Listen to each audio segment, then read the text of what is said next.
हमारे घर में इज्जत, शोहरत और धन दौलत की कोई कमी नहीं थी। लेकिन मेरी बड़ी बहन रोज रात को फटे पुराने कपड़े पहनकर चुपके से घर से निकल जाती और सड़कों पर जाकर भीख मांगती। उसका यह राज जानने के लिए मैंने उसका पीछा किया और उस जगह का पता लगाया जहां बैठकर वह भीख मांगती थी। एक दिन मैंने उसके खाने में नींद की दवा मिला दी और भिखारिन वाला हुलिया बनाकर खुद उसकी जगह पर जाकर बैठ गया। लेकिन सच जानकर मेरे कदमों तले से जमीन खिसक गई। जब वहां मेरे साथ हम एक अच्छे घराने से ताल्लुक रखते थे।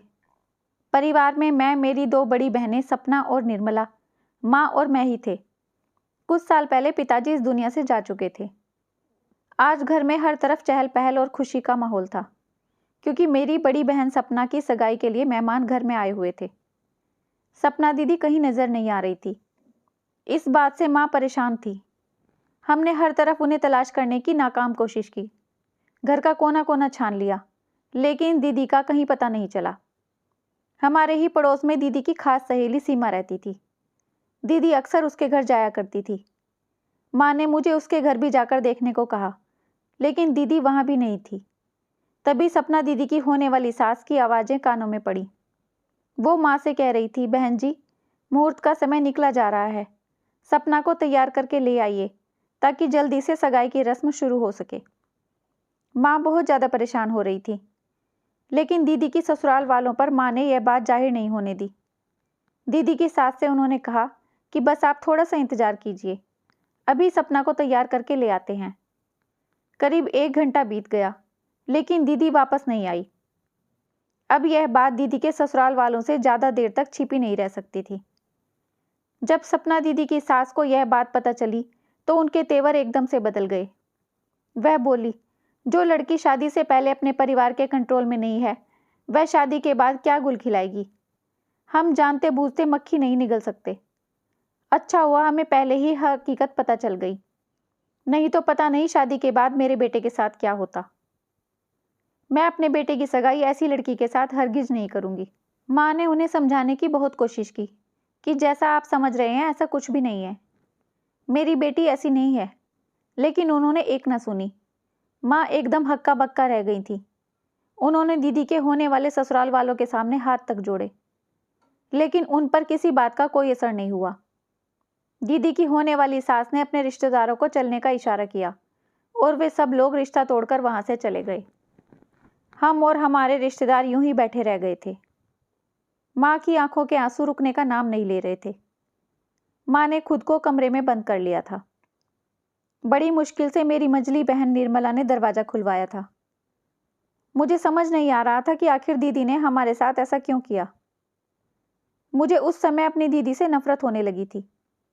काश आज हमारे पिताजी जिंदा होते तो शायद आज यह सब न हुआ होता। माँ जोर जोर से रो रही थी। निर्मला दीदी और मैं माँ को चुप कराने की नाकाम कोशिश कर रहे थे।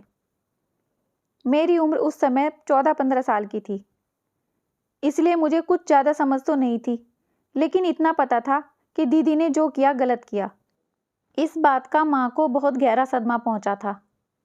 अचानक उनकी हालत बिगड़ने लगी।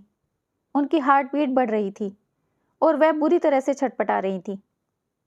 दीदी ने जल्दी से मुझे दवाई लाने को कहा तो मैंने माँ को दवाई दी। दीदी ने उनको सुलाने के बाद सभी रिश्तेदारों को विदा किया। माँ को सुलाने के बाद दीदी और मैं आंगन में आकर बैठ गए। मुझे अच्छी तरह से याद है, जब 2 महीने पहले इस रिश्ते की शुरुआत हुई थी तो दीदी ने अभी शादी करने से बिल्कुल मना कर दिया था। उनका कहना था कि अभी मुझ पर परिवार की जिम्मेदारी है, मैं आप सब लोगों को छोड़कर नहीं जा सकती। लेकिन माँ ने उन्हें समझाया कि तुम बहुत खुशकिस्मत हो जो तुम्हें इतना अच्छा ससुराल और राजेश जैसा लड़का मिला है, और फिर कौन सा तुम्हें विदा होकर किसी दूसरे शहर में जाना है। जब मन करे चली आना हमसे मिलने। माँ इस रिश्ते से बहुत खुश थी। उन्होंने दीदी की सगाई रस्म के लिए दिल खोलकर खर्चा किया था। उनका कहना था कि परिवार की पहली बेटी की सगाई है, किसी तरह की कोई कमी नहीं रहनी चाहिए। घर में किसी तरह की कोई कमी थी भी नहीं, क्योंकि हम खूब अच्छे खाते पीते लोग थे। पिताजी अपने जीते जी सबका भविष्य सुरक्षित कर गए थे, और फिर उनके जाने के बाद परिवार में सबसे बड़े होने के कारण दीदी ने घर की सारी जिम्मेदारियां उठा ली थीं। लेकिन दीदी का आज का रवैया मुझे अंदर तक हिला गया था। माँ अपनी किस्मत पर आंसू बहाती बहाती सो गई थी। तभी मुझे बाहर का मेन गेट खुलने की आवाज़ आई। मैं जल्दी से गेट की तरफ भागा। मैं दीदी का सामना तो नहीं करना चाहता था, क्योंकि आज जो उन्होंने किया था वह माफ़ी के काबिल नहीं था। लेकिन निर्मला दीदी और माँ पहले से ही बहुत परेशान थे। मैं उन्हें और तकलीफ नहीं देना चाहता था, इसलिए चुपचाप जाकर मैंने गेट खोल दिया और जल्दी से आकर आंगन में पड़े सोफे के पीछे छुप गया। मैं देखना चाहता था कि दीदी आखिर कहाँ गई थी। ऐसा क्या ज़रूरी काम आ गया था उनको कि उन्हें अपने घर वालों की इज्जत का ख्याल भी नहीं रहा और वह अपनी सगाई छोड़कर घर से गायब हो गई थी। मगर सामने का मंजर देखकर तो मेरी चीख ही निकलने वाली थी। हमारे घर में दीदी नहीं, बल्कि एक अजीब से हुलिये वाली औरत इधर उधर देखकर दबे कदमों से घर के अंदर आ रही थी। वह बड़ी घबराई हुई थी और ऐसे फूंक फूंक कर कदम रख रही थी कि उसके आने की किसी को भनक भी न लगे। वह औरत सपना दीदी के कमरे की तरफ बढ़ रही थी। इससे पहले कि मैं चिल्लाकर सबको जगाता, यह देखकर मेरी तो जान ही निकल गई कि वह औरत और कोई नहीं बल्कि मेरी अपनी बहन सपना दीदी ही थी। सपना दीदी को क्या ज़रूरत आ गई थी ऐसा भेष बदलने की? वह तो बहुत अच्छी जॉब करती थी। सुबह उठकर जल्दी ही अपने ऑफिस के लिए निकल जाया करती थी और रात को ही थकी हारी घर लौटती थी। फिर यह सब क्या था? घर के बाहर निकलकर नौकरी करने का फैसला भी तो दीदी ने खुद ही किया था, वरना हमारे पिताजी तो इतनी जायदाद छोड़कर गए थे कि हम सारे भाई बहन और माँ जिंदगी भर बैठकर खा सकते थे। वह औरत जल्दी से सपना दीदी के कमरे में चली गई, जबकि मैं अजीब सी उलझन से घिर गया था। आखिर यह सब जो मैं अपनी आंखों से देख रहा था, यह सब क्यों हो रहा था? मेरी बहन किसी गलत रास्ते पर तो नहीं थी? मैंने सोच लिया था कि घर में किसी को भी बताने से पहले मैं इस राज तक पहुंचकर ही रहूंगा। अगले दिन सुबह जब माँ सोकर उठी तो उनकी तबीयत पहले से कुछ बेहतर लग रही थी, लेकिन माँ पूरी तरह से बुझी हुई सी थी। वह अभी तक उस गम से बाहर नहीं निकल पाई थी। निर्मला दीदी माँ के कमरे में चाय देने आई तो उन्होंने बताया कि सपना दीदी अपने कमरे में सो रही हैं। माँ ने मुझे आवाज़ लगाई और बोली, राहुल जाकर सपना को बुला कर ला। मैं दीदी को बुलाने के लिए उनके कमरे में गया तो यह देखकर हैरान रह गया कि सामने ही भीख मांगने वाला कटोरा पड़ा था। उसमें बहुत सारे चिल्लर और कुछ फटे पुराने नोट पड़े थे, जबकि दीदी बेखबर सो रही थी। मैंने माँ से जाकर कहा कि दीदी अभी तक सोकर नहीं उठी है। मेरा दिमाग अभी तक इसी उधेड़बुन में था कि आखिर दीदी के सामने ऐसी कौन सी मजबूरी है कि दीदी को यह सब करना पड़ रहा है। माँ की आंखें अभी भी लाल थीं और वह अपना सिर पकड़कर बैठी थी। मैं माँ के करीब हो गया और उनका सिर दबाने लगा। माँ ने अपने सर से मेरा हाथ हटाया और मुझे गले से लगाकर फूट फूट कर रोने लगी। बोली, राहुल मैं जानती हूँ तू अभी बहुत छोटा है, यह सब बातें नहीं समझेगा, लेकिन तेरी दीदी ने यह सब अच्छा नहीं किया। पूरे परिवार की इज्जत को मिट्टी में मिलाकर रख दिया। आज तेरे पिताजी जिंदा होते तो मुझे यह सब नहीं देखना पड़ता। तभी दीदी की आवाज़ सुनाई दी। वह माँ के कमरे में आकर बोली, क्यों, ऐसा क्या किया है मैंने? कौन सी गलती हुई है मुझसे जो आप ऐसी बातें कर रही हैं?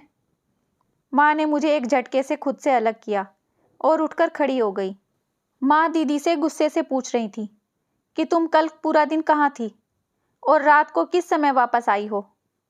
दीदी के चेहरे पर हवाइयाँ उड़ रही थी। वह गला साफ करते हुए बोली, कहीं नहीं माँ, मैं अपने काम पर गई थी। क्यों, क्या हुआ? माँ हंसकर कहने लगी, अच्छा नाटक कर लेती हो। क्या तुम्हें नहीं पता कल क्या था? तुमने कुछ गलत नहीं किया है, बस हम ही सब ही बेवकूफ़ हैं जो बेवजह इल्ज़ाम लगा रहे हैं तुम पे। दीदी ने माँ का हाथ पकड़ना चाहा, लेकिन माँ ने उनका हाथ झटकते हुए कहा, मुझे बताओ क्यों किया तुमने यह सब? तुम अच्छी तरह से जानती हो कल तुम्हारी सगाई का दिन था। घर में सभी मेहमान इकट्ठे हुए थे, लेकिन तुम पूरा दिन घर से गायब थी। जानती हो तुम्हारी वजह से कितना कुछ सहना और सुनना पड़ा है मुझे लोगों से। मुझे बताओ क्या वजह है इस सब के पीछे? मैं जानती हूँ ऐसा कुछ नहीं है कि तुम्हें कुछ याद नहीं रहा। तुम जानबूझकर घर से गायब थी, क्यों थी और कहाँ थी? अपने मुंह से ही बता दो तो बेहतर है। कितने घंटे हम तुम्हारा इंतजार करते रहे, लेकिन तुम वापस नहीं आई।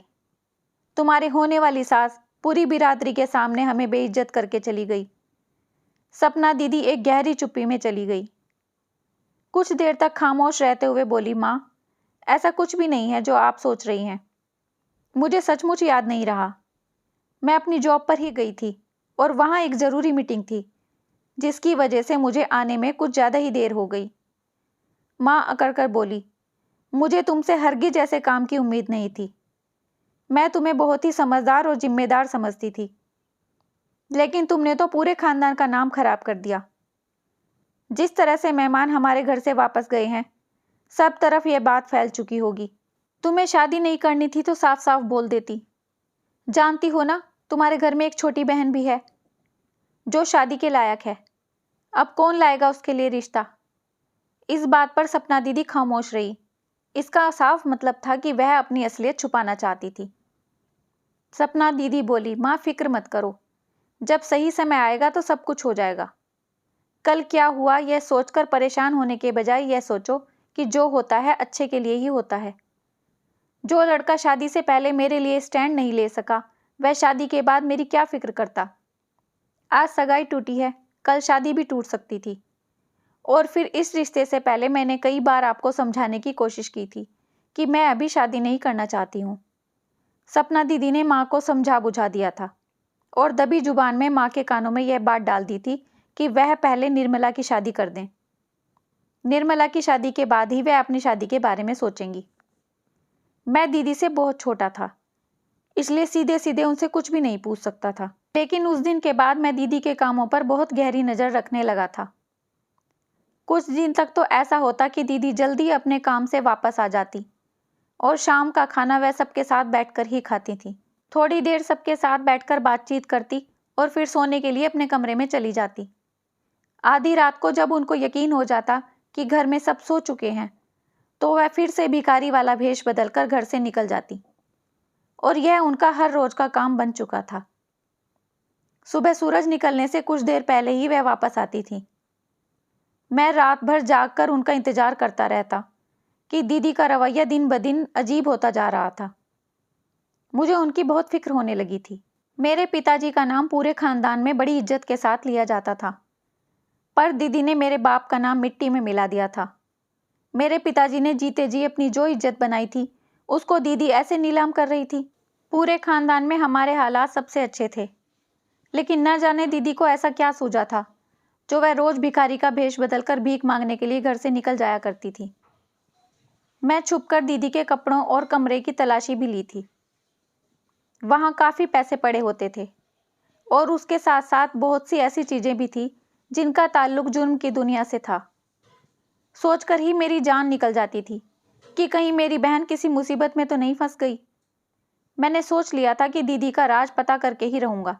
इसलिए अगले दिन जैसे ही दीदी अपने काम के लिए घर से निकली, मैंने माँ से कहा कि माँ, बाहर बहुत शोर हो रहा है, इसलिए मैं जाकर दीदी के कमरे में पढ़ाई कर रहा हूँ। माँ ने मना कर दिया, बोली, नहीं, तुम्हें पता है ना, सपना अपने कमरे में जाने से सभी को मना करती है। उसको अपना सब सामान अपनी जगह पर चाहिए। कोई सामान इधर से उधर हो गया तो फिर वह बहुत नाराज होगी। उसने साफ साफ कह रखा है कि मेरे कमरे में ना तो कोई आएगा और ना ही कोई मेरी चीज़ों को हाथ लगाएगा। माँ की बात सुनकर मैं चौंक गया। दीदी ने तो सचमुच अपने कमरे में जाने पर पाबंदी लगा रखी थी और यह कोई छोटी बात नहीं थी। मैंने माँ से कहा, माँ, आप बिल्कुल भी फिक्र ना करें, मैं बहुत एहतियात से दीदी के कमरे में जाऊँगा। उनकी किसी चीज़ को भी हाथ नहीं लगाऊंगा, यहाँ तक कि मैं उनके बिस्तर पर भी नहीं बैठूंगा। बड़ी मुश्किल से माँ राजी हुई तो मैं दीदी के कमरे में चला गया। अंदर से दरवाज़ा बंद कर लिया। मैं एक एक करके हर चीज़ को उठाकर बड़े गौर से देख रहा था। सामान को उलट पुलट करते वक्त मुझे दीदी की साइड टेबल के ड्रॉर से उनकी अलमारी की चाबी मिल गई। मैंने जल्दी से वह चाबी उठाई और दीदी की अलमारी को खोलकर उसकी तलाशी लेने लगा। मैं हैरान रह गया यह देखकर कि दीदी की अलमारी का लॉकर नोटों की गड्डी से भरा पड़ा था। इसके अलावा बहुत कुछ ऐसा था जो वहां नहीं होना चाहिए था। सोचने वाली बात यह थी कि अगर ये पैसे दीदी ने बैंक से निकाले थे तो ऐसी क्या ज़रूरत आ गई थी जो इतने पैसे निकालकर दीदी ने अलमारी में रखे थे और अगर यह पैसे दीदी की तनख्वाह के पैसे थे तो दीदी ऐसा क्या काम करती थी जो उन्हें इतनी तनख्वाह मिलती थी? क्या ये सारे पैसे दीदी को भीख में मिले हैं? लेकिन दीदी ऐसे कैसे भीख मांगती थी जो उन्हें इतनी भारी रकम भीख में मिलती? दीदी मेरे लिए एक अनबुझ पहेली बनती जा रही थी। क्या कभी उनको किसी जानकार या रिश्तेदार ने नहीं पहचाना? मैंने दीदी की जासूसी करने का पूरा इरादा कर लिया था, इसलिए आज रात को मैं दीदी के पीछे ही घर से निकल गया। दीदी पैदल ही चलती जा रही थी। मैं उनका पीछा करते करते थक चुका था। आखिरकार दीदी दूर एक बार के बाहर जाकर बैठ गई। उन्होंने अपना मुंह पूरी तरह से ढक रखा था। दीदी ने अपना सर झुका लिया और कटोरा आगे करके रख दिया। आते जाते लोग उनके कटोरे में भीख के पैसे डाल देते। मेरे लिए अपने कदमों पे खड़े रह पाना मुश्किल हो गया था। मैं उल्टे पैरों वापस आया। मैंने दीदी की भीख मांगने की जगह तो देख ली थी, अब मुझे आगे का राज पता करना था। सुबह मेरी आंख बहुत देर से खुली। मैं जाकर माँ के पास बैठ गया। उन्होंने मुझे बताया कि आज फिर हम दीदी के लिए रिश्ता देखने जा रहे हैं। उनकी बात सुनकर मैं परेशान हो गया था, क्योंकि मैं ये बात अच्छी तरह से जानता था कि दीदी इस बार भी शादी के लिए तैयार नहीं होगी। रात होती तो दीदी घर से चुपचाप भीख मांगने के लिए निकल जाती है, और अगर उन्होंने शादी कर ली तो उनका यह राज दुनिया से छिपा नहीं रह सकता। हम अभी ये बातें कर ही रहे थे कि दीदी अपने कमरे से निकलकर बाहर आ गईं और माँ से पूछने लगी, माँ, आप ये किसकी शादी की बातें कर रहे हैं? माँ ने कहा, सपना, तुम्हारी बहुत फिक्र है मुझे। मैं तुम्हारी शादी करके अपनी एक जिम्मेदारी से मुक्त होना चाहती हूँ। आखिर कब तक जवान बेटी को घर में बिठा कर रखूंगी?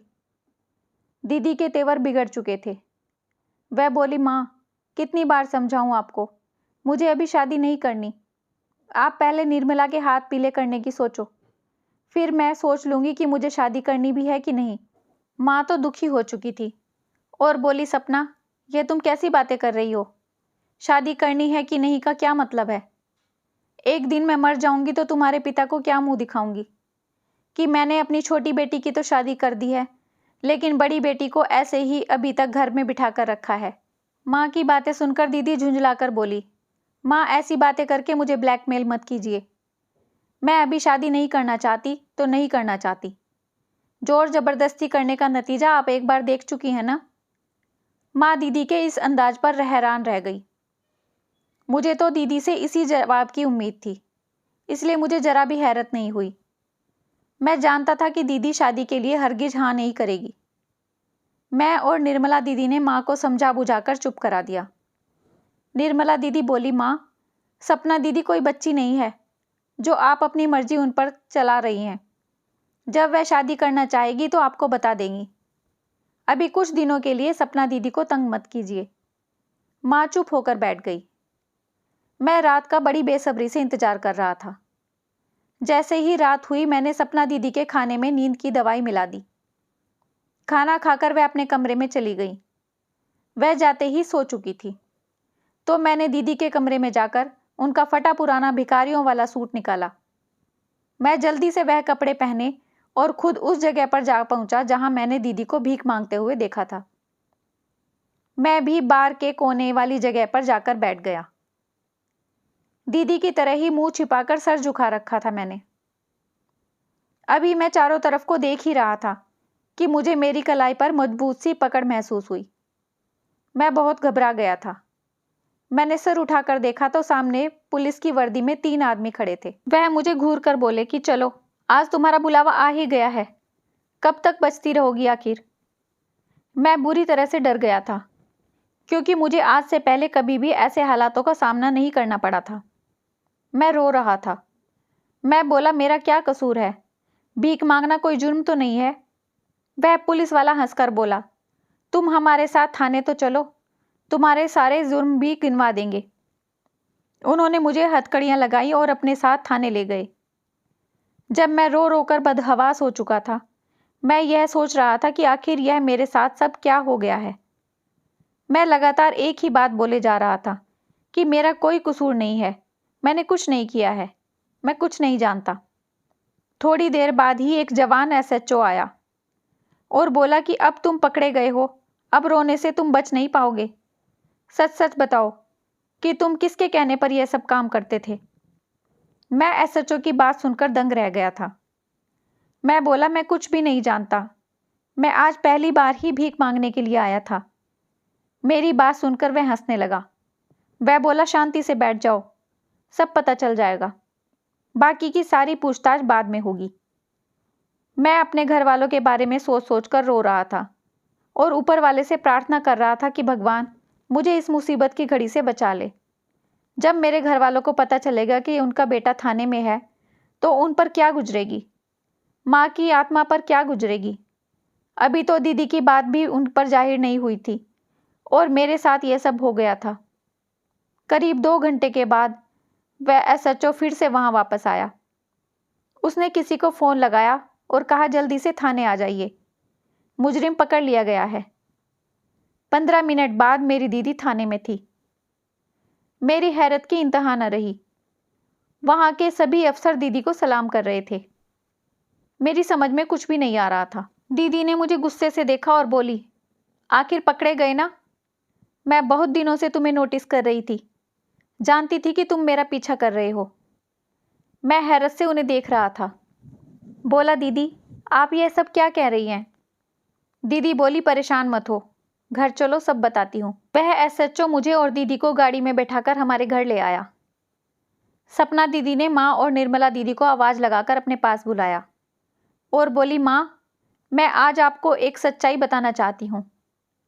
मैं किसी ऑफिस में काम नहीं करती, बल्कि मैं पुलिस में हूँ और एक खुफिया मिशन पर काम कर रही थी।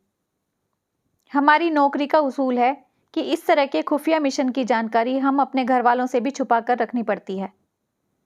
मैंने जान लिया था कि राहुल मेरा पीछा करता है। हम बहुत दिनों से ड्रग सप्लायरों की फिराक में थे, इसलिए मैं रोज भिखारी का भेष बदलकर बार के सामने बैठ जाया करती थी ताकि किसी को मेरी पहचान न हो सके और हम आसानी से मुजरिमों तक पहुंच सकें। कल ही हमने अपने खुफिया मिशन को अंजाम दिया था और उन सप्लायरों को रंगे हाथों धर दबोचा था।